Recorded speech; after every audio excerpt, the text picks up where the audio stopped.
Hi friends, இது என்ன அந்த காலத்து தூக்குப்போசி மாதிரி இருக்குது அப்படின்னு நீங்கள் நினைக்கிறது கரெக்டு தான்.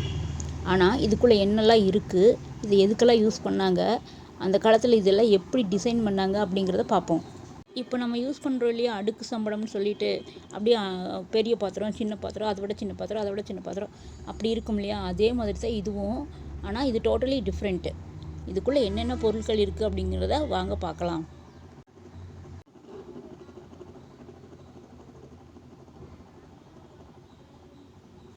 ஃபஸ்ட்டு ஏதாவது காய் சமைக்கிறதுக்கு அல்லது அரிசி ஊற வைக்க, பருப்பு ஊற வைக்க ஒரு 2 அகலமான பாத்திரம்.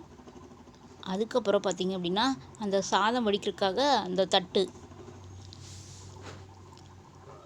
அதுக்கடுத்தது ஒரு வடைச்சட்டி, நாங்கள் எங்கள் ஊரில் அப்படி தான் சொல்லுவோம், அது வச்சுருக்காங்க.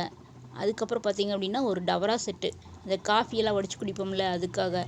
அது 2 டம்ளர் மாதிரி இருக்குது. அது கிண்ணமாகவும் யூஸ் பண்ணிக்கலாம், அல்லது கடுகு சீரகம் அது மாதிரி போட்டு வச்சுக்கலாம். டம்ளராகவும் யூஸ் பண்ணலாம்.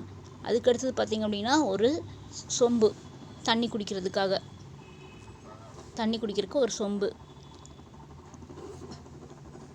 அதுக்கப்புறம் பார்த்திங்க அப்படின்னா ஒரு பாத்திரம், அதாவது குழம்பு வடிக்க, பொரியல் செய்ய, கூட்டு வைக்க, ரசம் வைக்க, அந்த மாதிரி பாத்திரங்கள். அதுக்கடுத்து பார்த்திங்க அப்படின்னா இதுதான் பெரிய சர்ப்ரைஸ், ஒரு தவளை.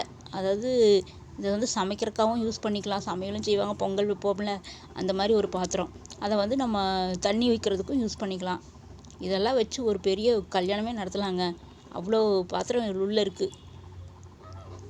இதையெல்லாம் ஒரே செட்டுக்குள்ளே அடக்குனது தான் அந்த முன்னோர்களோட சாமர்த்தியம். இதை எந்த இன்ஜினியர்னாலையும் இப்போ பண்ண முடியாது. இந்த பொருள் வந்து எதுக்கு யூஸ் பண்ணாங்க அப்படின்னா, அதாவது காசி, ராமேஸ்வரம் இந்த மாதிரி போகும்போது இதை வந்து சமையல் செய்யறதுக்காக எடுத்துகிட்டு போவாங்க.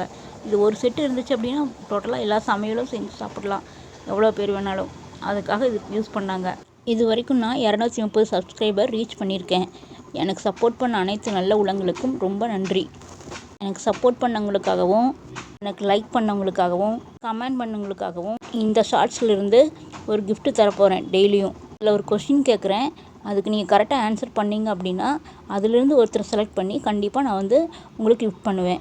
எனக்கு ஆதரவு தந்த நல்ல உள்ளங்களுக்கு நானும் உதவணும் இல்லையா? சரி, கொஷின் சொல்லவா? அதாவது நம்ம 2 in 1 அப்படின்னு சொல்கிறோம் இல்லையா, அது மாதிரி இது ஒரே பாத்திரத்துக்குள்ளே எத்தனை பொருட்கள் அடங்கியிருக்கு, அதாவது உள்ளே எத்தனை பொருட்கள் வச்சுருக்காங்க அப்படிங்கிறத கவுண்ட் பண்ணி நீங்கள் கமெண்ட் பண்ணணும். Okay, thank you friends.